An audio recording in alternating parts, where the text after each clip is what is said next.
Hello everybody. So today I'm going to film what was my normal routine to get to work. So my normal travel routine to get to work. So as I have said in my prior videos, I live in Mississauga, Ontario, and work downtown Toronto. So I have to take a train. So the routine goes like this. I have to drive my car to this GO station. So the GO is the train service. That's how it's called. And so I would have to drive here, find a parking spot that you now see that there are plenty. So today it's October 29, 2020, and it's 7:40. So I arrived here on time to take the 7:37 train, but there was almost nobody. So I decided to wait for the next one, that now it's every half an hour, to see if I encounter more people. So this parking, let me step here and give you a better view. So this parking has 1,700 available spaces for parking. Usually, before COVID, I would have to arrive here the latest to take the 7:15 train. Otherwise, I would have problems finding parking. And so that was very stressful, because not only I would have to be driving around looking for a spot, but also the later you would get here, the farther away from the entrance. So, which also takes time. Well, I usually park here. That's why I like arriving early, because I park on this side, and it's very convenient for distance, but even more when it's snowing, when it's really cold, because I just have to walk a few meters to get to the entrance. So that is the main entrance to take the train. So it's called Streetsville, this station. And you see where that guy is? Well, that's where you load your card. So those buses arrive here from different points in the city. The metro doesn't get here, so because these are the suburbs. So you get to downtown by train. So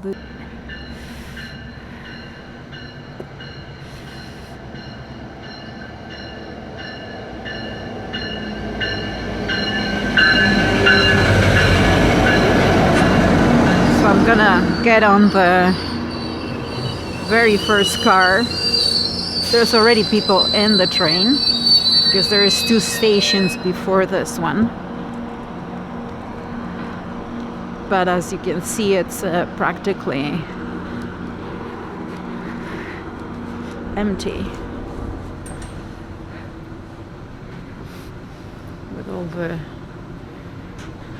like, each seat has a divider.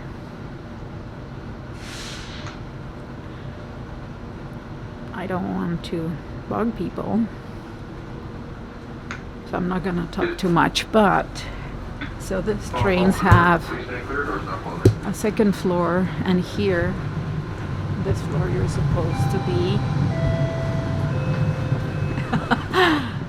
you're supposed to be quiet on that floor.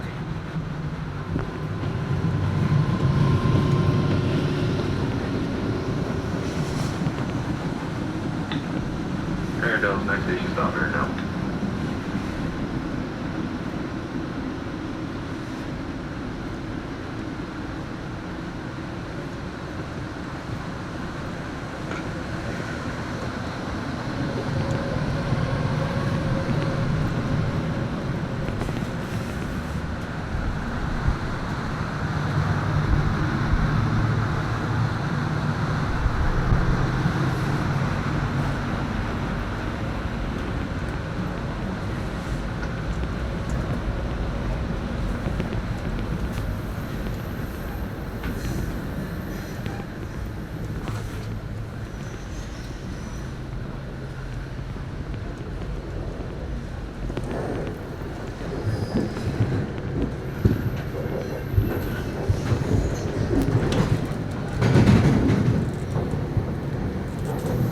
See?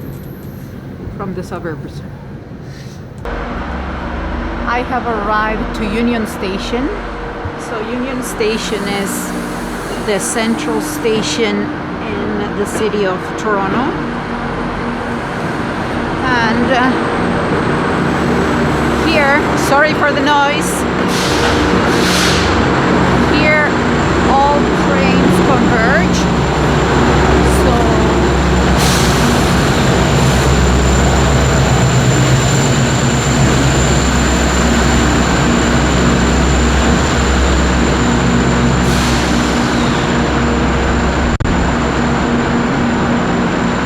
So GO trains, the metro, and trains coming from other cities and provinces even. So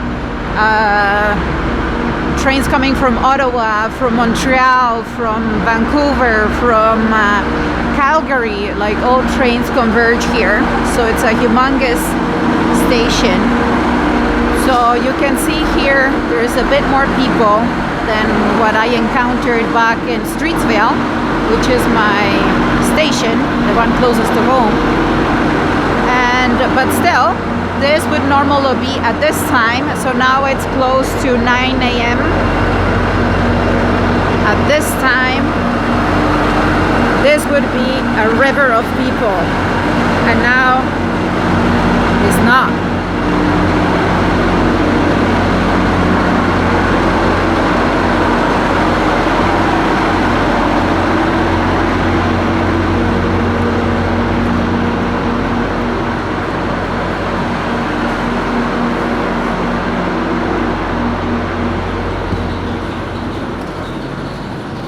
Wait, I have to tap my card.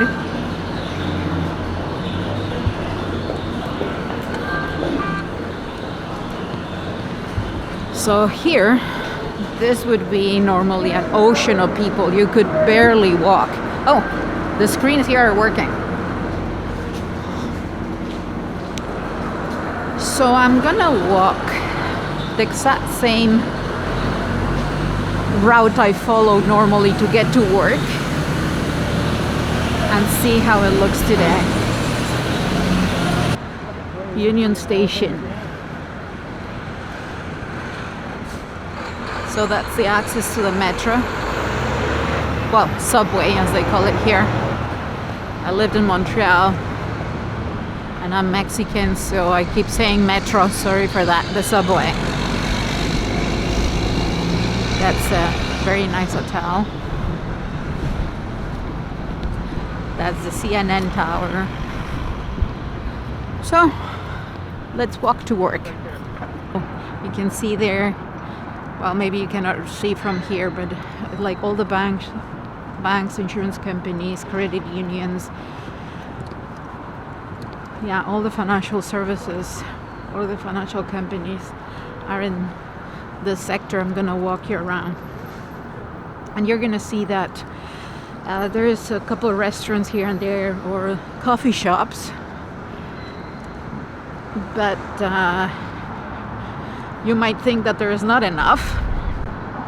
But later on, I'm gonna walk you through the underground path. That's another bank.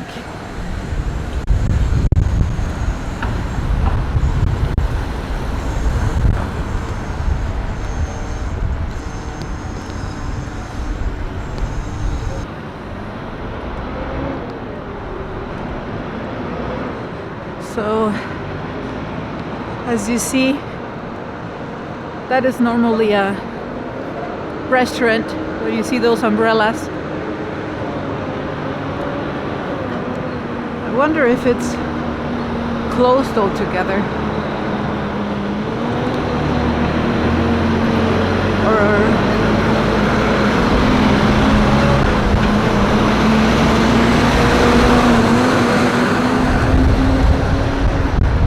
Let me run to cross. Made it.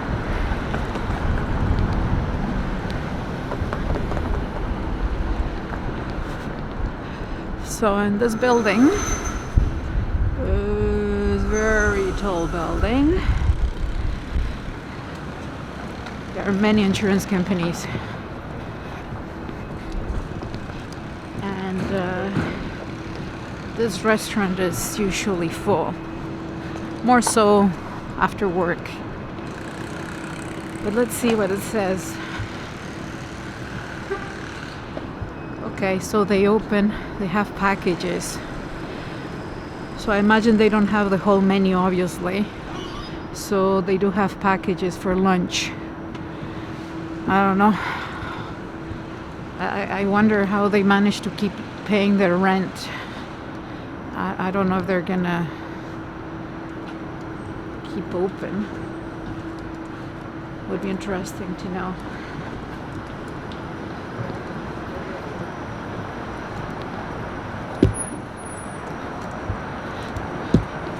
Okay, so I'm gonna enter the building. I'm gonna keep it open. I'm gonna keep filming, but I'm not gonna talk. I hope they don't tell me anything. This is the underground. For those that live in countries where it's not cold, you might not have this. But it's very convenient in the winter.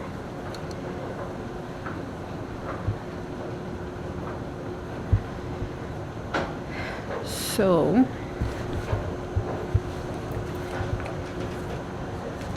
I guess they're making good use of the time to make repairs.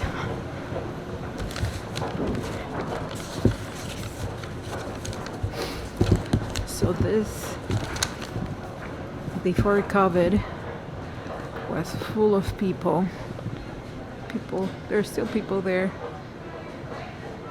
for a coffee, but it would be full of people.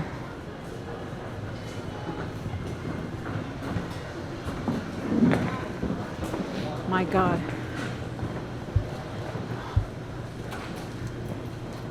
Lots of spaces closed. It doesn't say if they have been permanently closed, but it seems like it. And they're making use of this time to, you can see the flooring. They're making use of this time to make repairs. But yeah, all this would be super busy. So this underground path, this is mainly composed by coffee shops and fast food and yeah, mainly that. So the whole path has 3.7 million square feet of retail space. There are in total 1,200 restaurants. Under normal circumstances, this would be generating 1.7 billion in sales annually.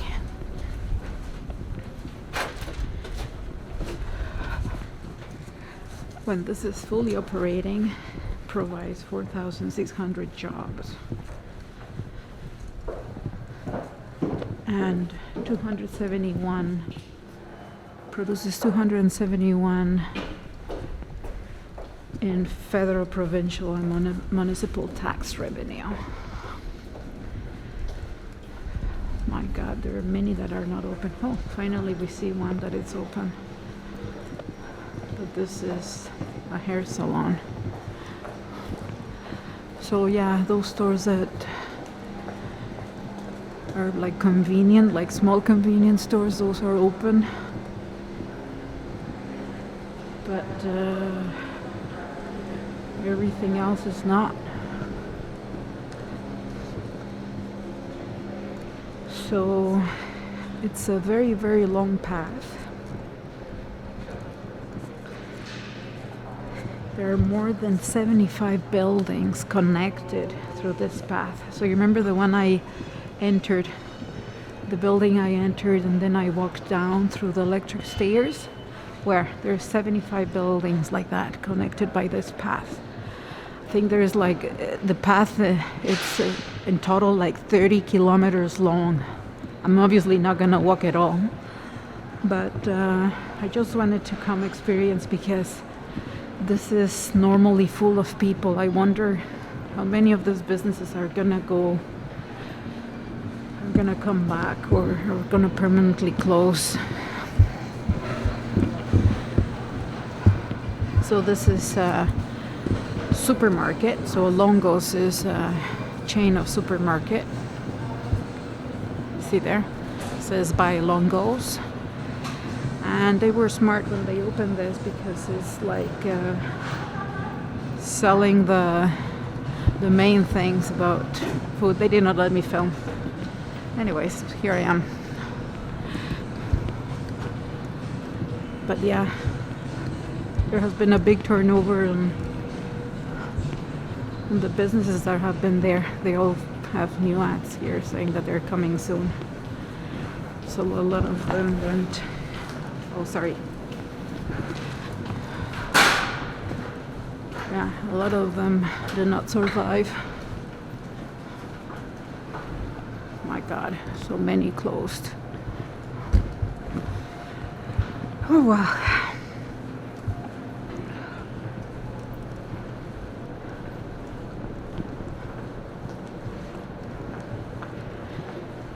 Yeah, all this underground.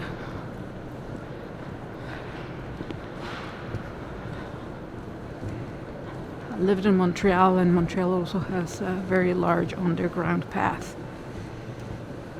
I don't know how they're doing. It would be good to see a video from somebody there in Montreal. But well, I'm expecting that the whole path is going to be kind of the same.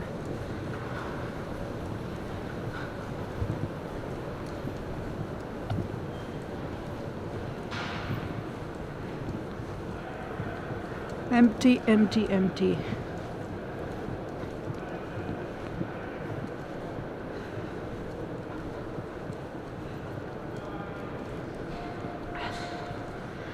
Well, here you would get a shoe shine. So that's an access to another building. So imagine 75 times that. 75 buildings connected by this, which is now dead. Oh well. Ghost town. Oh, let's go see this pharmacy. How is it doing? They normally do very well. Still open because, I mean, it's a pharmacy. People are still gonna buy things. But contrary to many countries, this pharmacy sell not only medicine, but skincare and even sometimes like chips and milk and other things. Want me to stop?